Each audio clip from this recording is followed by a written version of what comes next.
కేంద్ర కేబినెట్ నిర్ణయాలు నిరాశ నిస్పృహల్లో ఉండే ఆంధ్రప్రదేశ్కు మంచి భరోసా ఇస్తాయని ముఖ్యమంత్రి చంద్రబాబు అన్నారు. ప్రధాని మోదీతో పాటు కేంద్ర ఆర్థిక మంత్రి, జలశక్తి మంత్రులకు ధన్యవాదాలు తెలిపారు.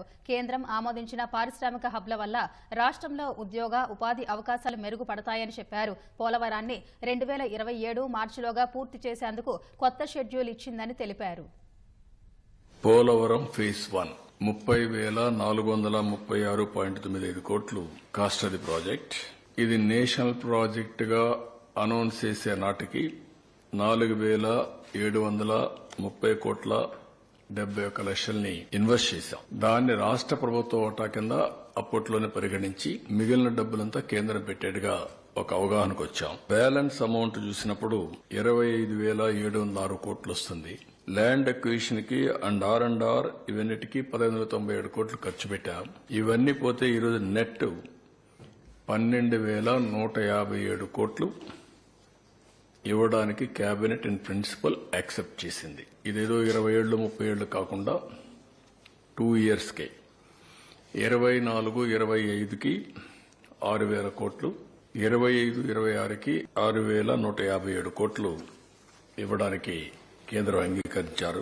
Construction of gap 1 ECRF dam December 24, diaphragm wall gap 2 June 2025, completion of spillway and gates, approach and pilot channels, completion of connectivities May 2025, completion of ECRF gap 2 and dam March 2026కి.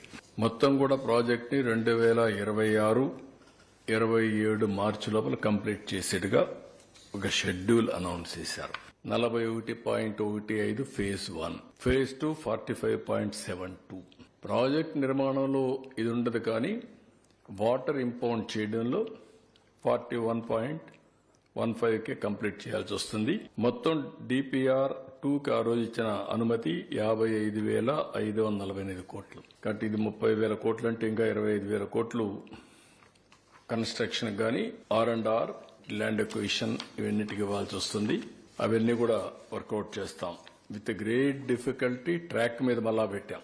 ఎక్కడో వెళ్లిపోయిన గోదావరిలో మునిగిపోయినటువంటి పోలవరాన్ని గట్టెక్కించి మళ్ళా ట్రాక్ మీద గడ్డు మీద పెట్టాం.